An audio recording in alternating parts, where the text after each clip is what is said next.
Good evening.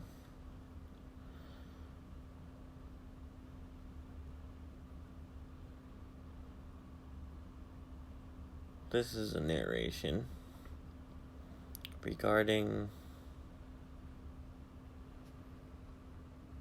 the adventure meditation idea. I have 3 drafts to share within this narration. I am locating the first one now.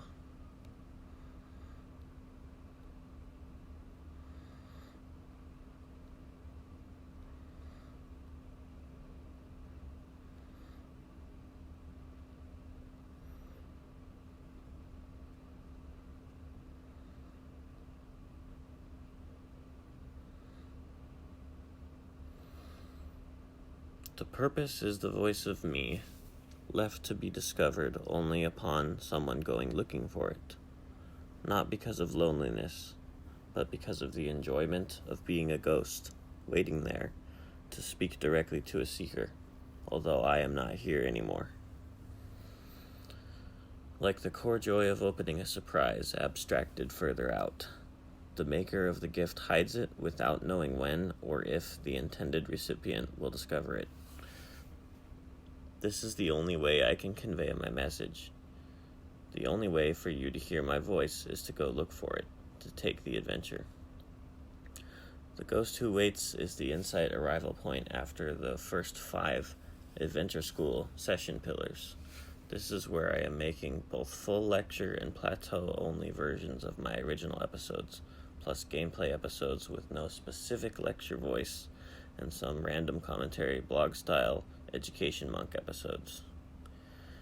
These are the true essence of my stream meditation gathering, showing you that I am the game. I live in this dimension, the one shown to you by Game XP. We are in the mind.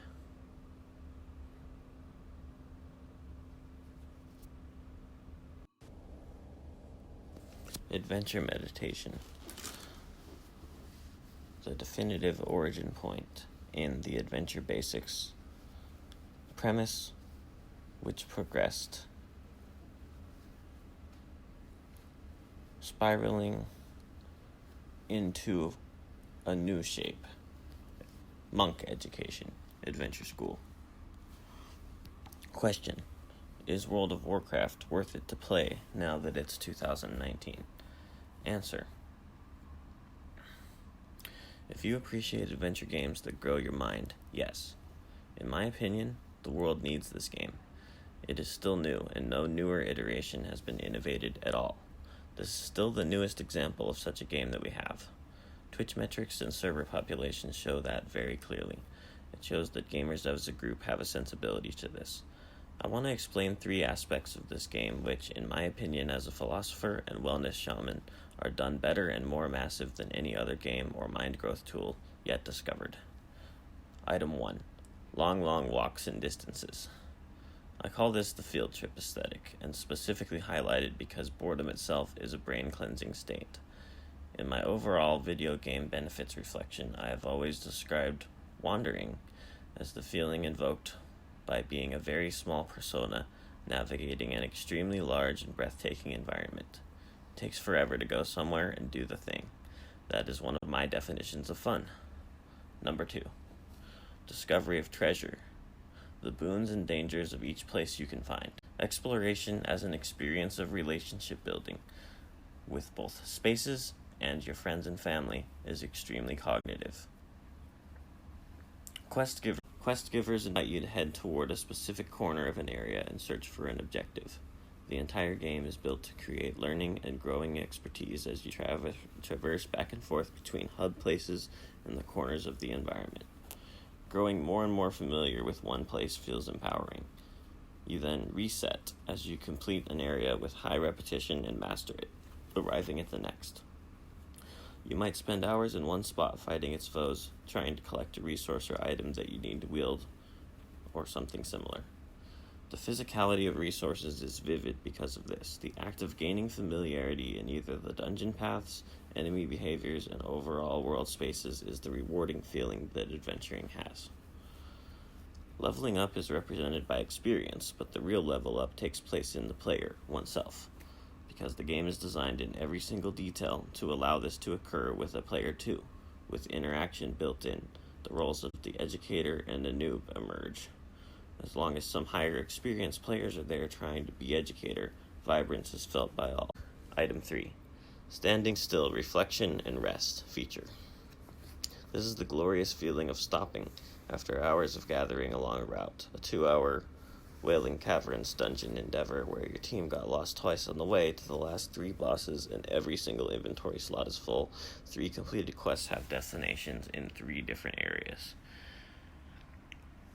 You get to stand still and handle the resources gathered, objectives finished, points to spend on building your character, talking to your friends and neighbors, etc. I waited 14 years to get that feeling back of being part of a community that interacts while standing still. The gameplay available while doing nothing happens in social and in the economics for even one individual player after the first and second items of the gameplay. Footnote: the only games to follow, Warcraft 1, that even remotely offered the same feelings were a few beautiful adventure games, and they did not offer such a massive scale or social educational space. Flower, Journey, Stanley Parable, Beginner's Guide, just to name a few. These offered story adventure with similar aesthetics and stand up as an incredible experience to be replayed, not just played. All of these games follow the footsteps of classics like Myst, King's Quest, Fallout, and Diablo, to name just a few. So, too long didn't read. Why? The answer is yes. What is the value of adventure games? It is an educational game which paved the way for Minecraft with its wonderful, massive wandering feel, offers players the invitation to explore and get to know its secrets, dangers, valuables themselves, and their closest allies. Getting to know the world, its treasure, yourself, and your closest allies are one and the same. It invites all to walk the paths, leveling up first and then experiencing the joy of helping noobs learn what they have learned. I waited so long to again experience the educator role at this scale. I am here educating you on the value I have found in Azeroth.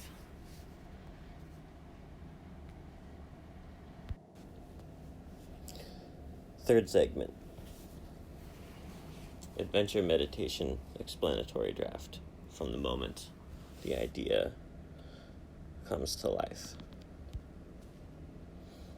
This was late August 20. Forward. Now we need to go back, now that the huge gaze and the rectangle potion and the battle shout have been fully defined in the viewpoint from the very top, the clear vision of the Zen paradox. The original Adventure Basics curriculum, how to practice meditational enjoyment by role-playing in virtual society, in virtual meditation. How to have fun playing a game that asks you for a monthly subscription and asks you to be a member of the world of players, even all by yourself for the majority of game time. Defining your wiggle. What exactly is it that each character you contribute to the world is seeking? Your game style. Your role. This is the whole secret. Selecting. Picking out what it is that your experience resonates. Like music, like coloring a picture, you select and you reject. This is what tripping consists of. This is the foundational tool of the Adventure Fool, the meaning of deciding in the first Adventure Basics 3-step. Shape or tool. I've come to call that tool rectangles, but inventory objects is an interchangeable term for the term rectangles. Selecting your vibration, then going on the trip that vibration is, discovering it as you go along that selection pattern, is the meaning of adventure. What do you desire, or how do you desire? This idea is a discovery of the exact flow of Adventure Zen content. In the tone of Alan Watts' talks, and in mythos itself that he speaks about, there's a magical, mysterious feeling embedded. Every syllable somehow reflects the rest of the picture. In each droplet is reflected the image of all the other droplets. Yugen. This magic is a sort of glow that the sound of his voice exudes. It's the very edge of where you're conscious. I've spent so many hours immersed in the blazing light that it is the clear light of the void. This is the sound of overstanding. The voice glows, absolute mastery of wordcraft. Every syllable reflects the rest of the whole so you can understand, and as you repeat listen, exactly what you understand becomes clearer and clearer. By altering the pace, I enter a kind of a time-lapse rhythm, which amplifies the celebration intent, almost like a polarity opposite to speedrun mechanics. I'm doing the slow run, extrapolation of the core meaning of 4 hours long baby game and Stanley Parable for use in monk education. Not to do one singular activity for hours on end, but to do a time-lapse of an activity sequence, which normally is gone in a flash. In the test session, I ran the first few quests in this area, the Deathknell, Forsaken Undead group. This area has a special vibe. I contain it. It perhaps might be the first adventure game space. It predates the others. Although I have played other adventure games before this game was made, this is the one where Adventure Zen appeared, and this is the place that I first got it. This is the place I first suddenly experienced this realization.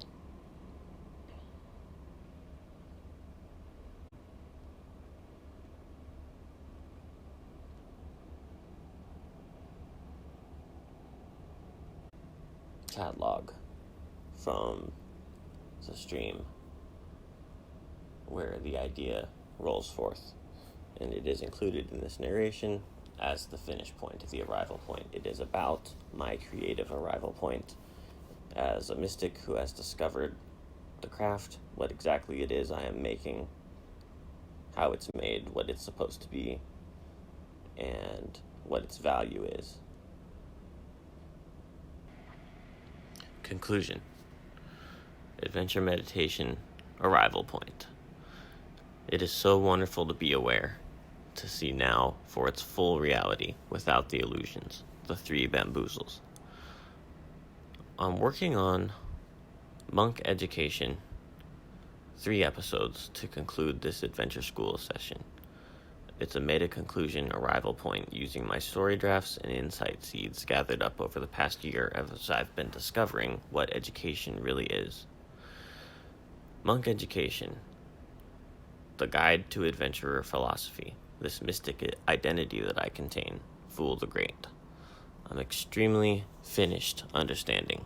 This is called overstanding, to borrow a term that one of my dearest humans introduced me to. When you completely grasp an understanding, the thing you are seeing when the Zen paradox shows you the interpolated view of all the motion appearing still, that's going through the door to turn around and see there was never a door. When you don't understand, that is the time to sit. Sit with it. Go all the way down into it. This game sort of participates in an attainment desiring deception that we are basically wired for.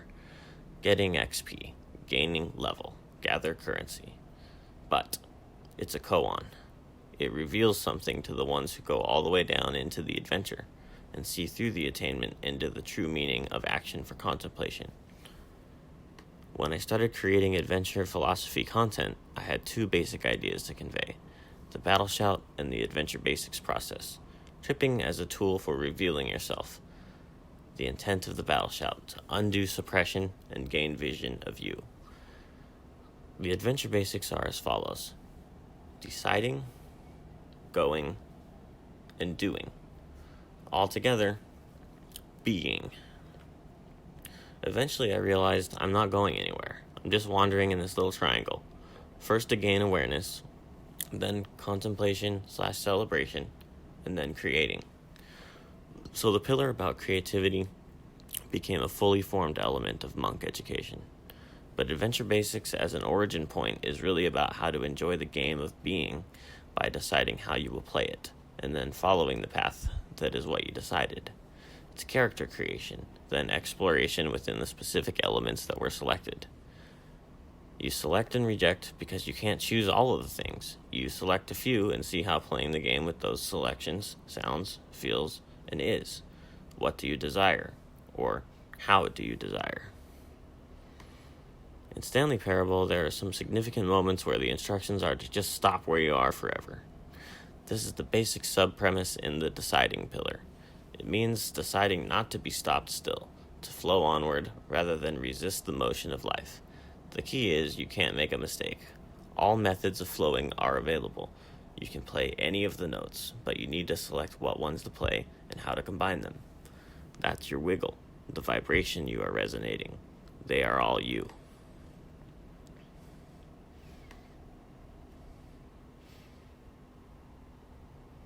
When you decide, you are embarking on the experience, the knowledge of what that vibration is.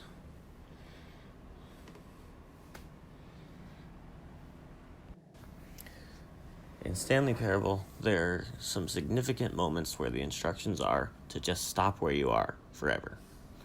This is the basic sub-premise in the deciding pillar. It means deciding not to be stopped still, to flow onward rather than resist the motion of life. The key is you can't make a mistake. All methods of flowing are available. You can play any of the notes, but you need to select what ones to play and how to combine them. The pattern. That's your wiggle, the vibration you are resonating. They are all you.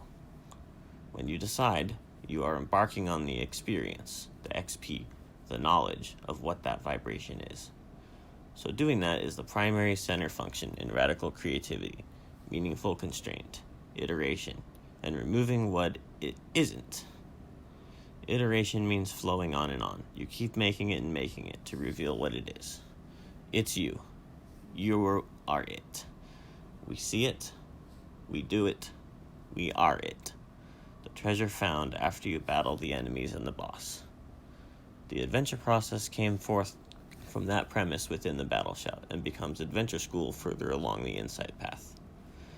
Basically, I was beginning to grasp mutual arising and the Slyman mythos a year ago when I began this crafting project. But now I overstand these rectangles and can convey it as part of the original adventure guide idea that I started out with just before the Warcraft Classic launched.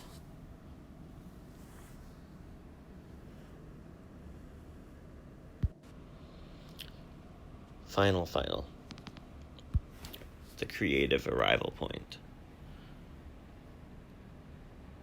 The meaning of monk education, my artistic purpose. I feel that Zen conveys the basic truth of the calm stillness of basic mental wellness. Mind-craft is the name of this intuitive feeling or hypothesis in my story. The philosophy of play is that it is an activity which by definition you've chosen to do. It's not required, it's separate somehow from what you must do. For example, taking breaths and consuming water. To do so under some kind of a pattern, the rule set which delineates which game you're exactly playing. Having a contest or an opponent is certainly an available type of gameplay, just as much as having a dancing partner or second player performing drama alongside of yourself. This is the thing that changed my life and opened my path to the creative arrival point I had been questing for, that of the mystic educator, the fool, the Joker lecture. There can be important games. It doesn't mean trivial. Sincere play is the core of the mystic message. In the talk on being God, there is some additional insight that complements the Joker thread perfectly, which is, the meaning of life is in front of you now. If you think it's not, that means you're always looking over your shoulder, back and back and back. It never gets there. Dancing and playing music in any kind of a game are the celebration of that ultimate now, where you've got there. You're not on a journey. You are already there. So then, the purpose of seeing the game for what it is so you can dance while the music was playing. Otherwise, you cheated yourself all the way along, thinking the great thing was just around the corner.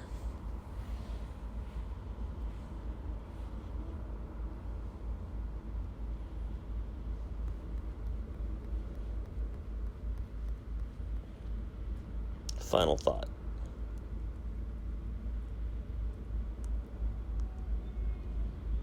Or final.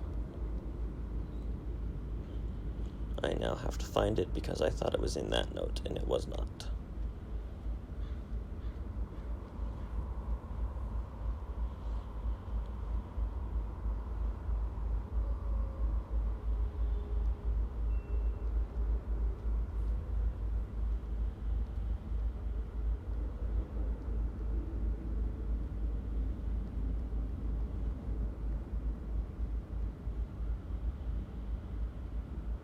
Here we go.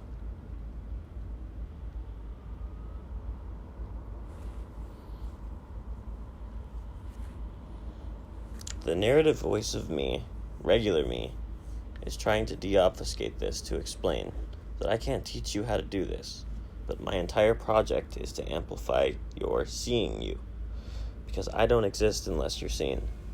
So rather than teaching you something, I'm actually learning about you. Instead of teaching you, I'm learning you. By standing here where I am, creating this monk education content that will never change. And that's the paradox essence. It is you that I'm looking at, even though this is my mystical experience tale. Checkpoint. There is only one lesson. You weren't seeing you. A creative arrival point rises up at the moment that you're entering sleep, a resting point which holds you up. As you go to fall asleep, you're held up. The fall is suddenly different in this way. When you camp for the day, the camp is your creative arrival point. It's where you rest, the place where you are you, where you have seen you. You are your camp. You are all of what is true and real. You are it. The first Watts playlist I streamed late October, maybe early November of 2019, before I began formulating Adventure School, originally conveyed just little pieces that I had come across. But this was the basic message, the arrival point message. I continued iterating that. I continued making what I was making. And now I am in the creative arrival point. Every time you reach the creative arrival point, how you know is your mind rests upon it when you settle down and camp for the day. Your pillow is a little softer at night, is what one of my close new friends said about this. You rest upon it. When you go to sleep, it holds you up, pops up, and is your literal shelter from the harm or complications of the world. This is my arrival point. Steps on the path in the Zen paradox have come through various insight pages and arriving at we are in the mind, and I am the ghost who waits. I saw me. Now I see you. So I created my words. Now I'm sharing every rectangle I am made of. And this is it. The first sequence of adventure meditation.